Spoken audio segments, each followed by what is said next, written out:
Contemporánea. Vamos a seguir con la clase Edad Contemporánea. Y la Edad Contemporánea comienza en 1789 con la Revolución Francesa. ¿Qué fue la Revolución Francesa? La Revolución Francesa fue un movimiento armado del pueblo francés cansado de injusticias, desigualdades, explotación, pobreza por parte de su rey Luis XVI. Una vez que termina este movimiento armado, hubo consecuencias buenas para Francia. Se crearon los derechos del hombre, se crearon los derechos del ciudadano, se creó la primera constitución para Francia y se cambió el tipo de gobierno de monárquico a republicano. ¿Sale? 1810-1821, otro suceso importantísimo en la edad contemporánea, la independencia de México. Como mexicanos, chicos, ustedes saben muy bien de este tema, saben que la independencia de México fue la lucha del pueblo mexicano para salirse de las garras del pueblo español que nos tenía conquistado.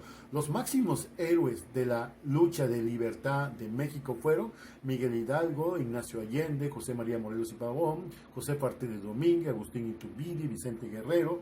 Todos ellos dieron la sangre por la libertad de México que estaba en garras del pueblo español. Termina en 1821 con la firma del Plan de Iguala. Continuando con los sucesos más importantes de la edad contemporánea, vamos creo que con el más importante de todos, la Revolución Industrial. Este se da en 1780-1840, no termina aquí, es la etapa de inicio y de desarrollo, ¿sale? La revolución industrial es el movimiento donde nace las máquinas, la máquina de vapor principalmente, nace el barco, el ferrocarril, los primeros carros manejados por fuerza de vapor, por fuerza de combustión, ¿sí? Nacen las primeras industrias como la primera que fue la textil, nacen las primeras grandes empresas como Ford, Volkswagen y muchas otras cosas más, ¿sí? No todo fue bonito en la revolución industrial. En sus principios, los trabajadores sufrían de mucha explotación. Trabajaban 12 horas diarias en lugares súper inseguros, ¿sí? Ahí trabajaban niños y mujeres que muchas veces salían accidentados o hasta muertos porque las máquinas eran difíciles de manejar, eran cosas nuevas para el ser humano, ¿sí? Pero como fueron pasando los años, surgieron organizaciones llamadas sindicatos. ¿Y qué son los sindicatos? Son organizaciones, como hace rato lo dije, que tratan de ayudar los derechos laborales de los trabajadores. Una vez que los sindicatos empezaron a ver los derechos de los trabajadores, que estén más seguros, que tengan mejor sueldo y que tengan mejores prestaciones y mejor seguridad de trabajo, se empezó a cambiar el rol de la revolución industrial y ha ido mejorando a través de los años. Entonces, chicos, la revolución industrial 1780, su desarrollo en 1840, nace en Inglaterra, principalmente en su capital, Londres. 1914, Primera Guerra Mundial. Aquí empezamos con los sucesos tristes de la historia universal. La Primera Guerra Mundial se dio entre el Imperio Austrohúngaro y el Imperio Serbio. El príncipe de Austria-Hungría, Felipe I, fue un día de visita a Serbia y allí fue asesinado por un grupo élite que se llamaba la Mano Negra de los serbios. Fue asesinado el príncipe de Austria. A consecuencia de esto, Austria le declara la guerra a Serbia. Serbia le declara la guerra a Austria. A Serbia lo apoya Rusia y a Austria lo apoya Alemania. Estos dos grandes potencias como Rusia y Alemania consiguen otros aliados, por eso se llama guerra mundial, porque intervinieron varios países. Empieza la guerra donde mueren millones de personas, tanto soldados como gente civil. Empieza la guerra, se desarrollan nuevas armas, nueva tecnología, pero desafortunadamente o afortunadamente tiene que haber un perdedor, y en este caso pierde Alemania en el año de 1918. Gana Rusia y el Imperio Serbio. Chicos, 1939, Segunda Guerra Mundial. Ya había pasado la Primera Guerra Mundial. Como ustedes saben, perdió Alemania, pero Alemania no quedó contento con haber sido derrotado. Alemania quería y tenía ambición de más todavía. Entonces, desde 1918 a 1939 se estuvo preparando con armas, con entrenamiento militar, con tecnología militar. Y en 1939, Alemania invade Polonia. ¿Quién estaba de líder en Alemania en ese entonces? ¿Quién empezó todo esto? ¿Quién tuvo la idea de la expansión alemana en 1939? Un señor llamado Adolfo Hitler, que era el máximo líder de Alemania, como el presidente Reich, era el presidente de Alemania en ese entonces, ¿sí? Este señor quería conquistar toda Europa y se alió con países como Japón, Italia y otros países, por eso se llaman Segunda Guerra Mundial.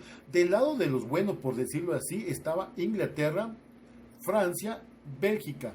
Todo iba bien, había guerra entre ellos, por desgracia moría mucha gente.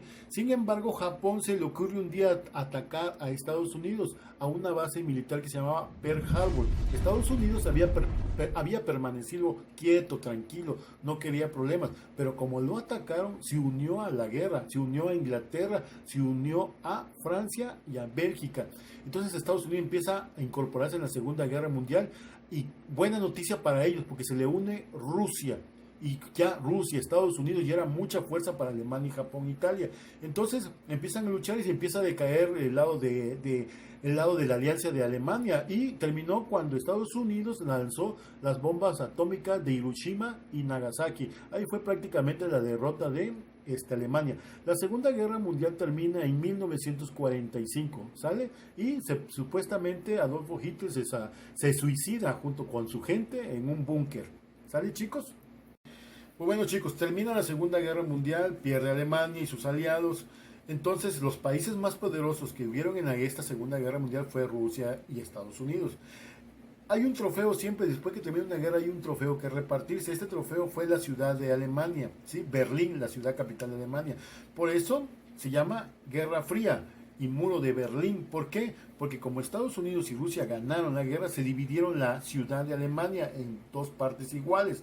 Una era una parte comunista por parte de Rusia y otra era una parte capitalista por parte de Estados Unidos.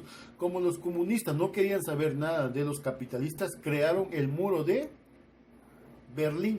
Y es un muro, chavos, sí, de verdad fue un muro hecho de puro concreto, grandísimo, enorme, donde los capitalistas o los estadounidenses no podían pasar a el otro lado donde estaba comandado por Rusia, por los comunistas, ¿sí? No significa que vivieran ahí comunistas y capitalistas, significa que había gente que podía ser de otra ideología política, pero como ya se había dividido la ciudad, estos que quedaron de este lado no podían cruzar para acá, ni estos para acá. Los que lo intentaban eran asesinados o encarcelados por parte de alguno de los dos, pero principalmente del lado comunista. El lado capitalista casi nunca tuvo problemas por eso, ¿sale? Entonces a eso se le llamó Muro de Berlín, a la división que hubo entre la ciudad de Berlín, que era la capital de Alemania.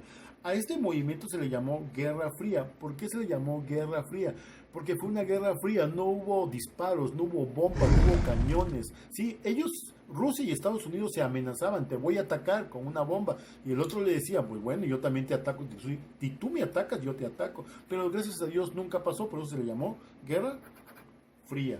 Esta Guerra Fría termina en 1989 con la caída del Muro de Berlín.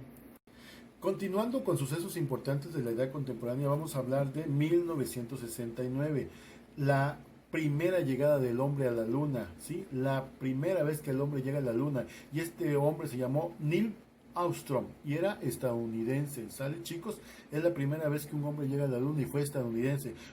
Hay muchas versiones que dicen que Rusia fue el primero que llegó, pero en realidad la que más se sabe y la que más se ha comprobado y se tiene testimonio fue que fue un estadounidense, chicos, ¿sale? En 1969.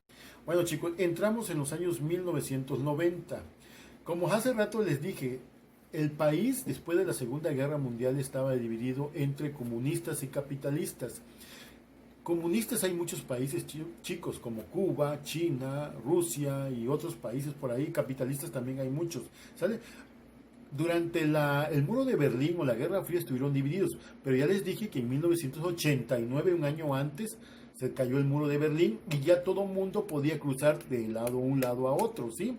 Entonces, gracias a esa forma de intercambiar ideas, nace la globalización. ¿Y qué es la globalización? Es el libre comercio entre países, ¿sí? Un ejemplo de esto es el Tratado de Libre Comercio entre Estados Unidos, Canadá y México. De igual manera pasó con otros países de Europa con Asia, de Asia con África, de Asia con Occidente, que es Estados Unidos, o con América. A esto se le llama globalización y empiezan en los años de 1990. Ahí mismo en los años 90, una vez que ya vemos que hay empresas, ya hay más comercio, pues obviamente estas empresas a veces se ubican en zonas naturales donde hay mares, ríos, lagunas, montañas y afectan a la naturaleza, por lo que la ONU organiza un grupo de países que luchan por el calentamiento global, ¿sí? Porque las empresas de alguna manera perjudican a la naturaleza. Hay empresas que sus residuos químicos caen al mar o al arroyo o a la misma naturaleza, a la misma ecosistema donde estén ubicadas. Y por eso se crean el debate por el calentamiento global, hecho por algunos de los principales países de nuestro planeta, ¿sale? Esto también en los 90. En los años 90 también, y pongo puntos aquí porque aquí pasó en 1994. En 1994, alrededor de ese año, nace o se origina el Internet. El Internet nace en Estados Unidos como una arma espía de Estados Unidos para otros países.